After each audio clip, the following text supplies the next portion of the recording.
Assalamualaikum warahmatullahi wabarakatuh. Perkenalkan, nama saya Ananda Ramadan Rizky Arida dari kelas 01 TPLP 008. Di kesempatan kali ini saya akan mempresentasikan kesimpulan dari pertemuan 2 sampai 5. Yang pertama, di pertemuan kedua ini kita membahas tentang CPU yang merupakan singkatan dari Central Processing Unit.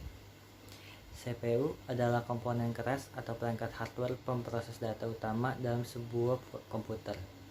CPU dapat disebut sebagai otak komputer karena CPU mengatur semua aktivitas dan jalannya semua program, termasuk aplikasi atau software di dalamnya. Suatu CPU setidaknya memiliki sebuah prosesor atau suatu chip yang tertanam di dalamnya yang berfungsi dalam proses kalkulasi komputer. Namun, perkembangan teknologinya semakin pesat juga memungkinkan sebuah CPU memiliki lebih dari prosesor atau yang juga disebut sebagai prosesor core. Fungsi utama dari CPU adalah melakukan operasi aritmatika dan logika terhadap data yang diambil dari memori atau dari informasi yang diberikan melalui beberapa perangkat keras.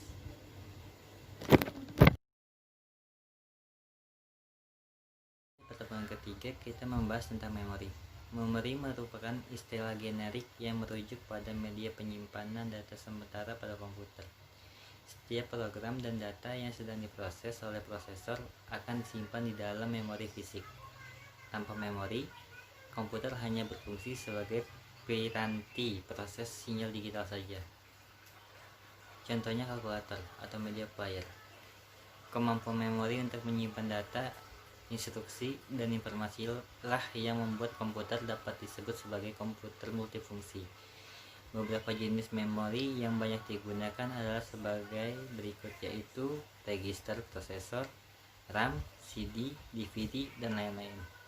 Dalam pembicaraan mengenai arsitektur komputer seperti arsitektur von Neumann, misalnya kapasitas dan kecepatan memori dibedakan dengan menggunakan hierarki memori.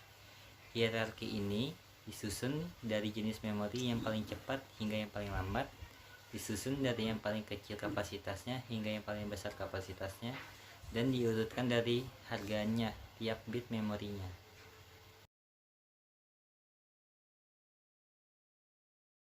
Teman keempat ini kita membahas tentang input dan output. Input adalah semua data dan perintah yang dimasukkan ke dalam memori komputer untuk selanjutnya diproses lebih lanjut oleh prosesor. Sedangkan output adalah data yang telah diproses menjadi bentuk yang dapat digunakan. Artinya, komputer memproses data-data yang diinputkan menjadi sebuah informasi. Peralatan input yaitu sejumlah komponen atau alat yang digunakan user untuk memasukkan data ke dalam komputer untuk diproses lebih lanjut agar menghasilkan informasi yang dibutuhkan. Sedangkan peralatan output adalah peralatan yang digunakan untuk membawa data keluar komputer atau juga untuk memindahkan data dari komputer ke perangkat lainnya. Contoh perangkat input yaitu keyboard, mouse, scanner, joystick, webcam, handycam. Sedangkan perangkat output yaitu monitor, printer, speaker, proyektor, dan earphone.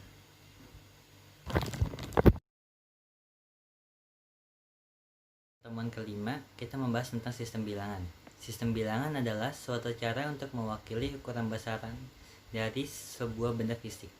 Dalam sebuah komputer, sistem bilangan dibagi menjadi 4, yaitu bilangan berbasis 10 desimal, bilangan berbasis 8 oktal, dan bilangan berbasis 16 heksadesimal.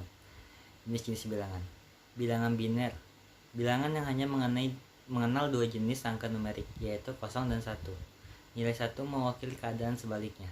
Bilangan oktal, bilangan yang menggunakan 8 jenis angka numerik, yaitu 0, 1, 2, 3, 4, 5, 6, dan 7.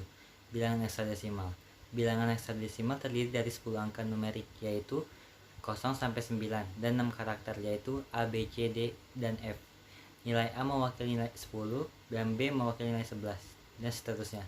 Bilangan desimal, bilangan yang menggunakan 10 jenis angka numerik, yaitu 0 sampai 9. Sekian presentasi yang dapat saya simpulkan dari pertemuan 2 sampai 5. Mohon maaf kalau ada kata-kata yang kurang berkenan. Assalamualaikum warahmatullahi wabarakatuh.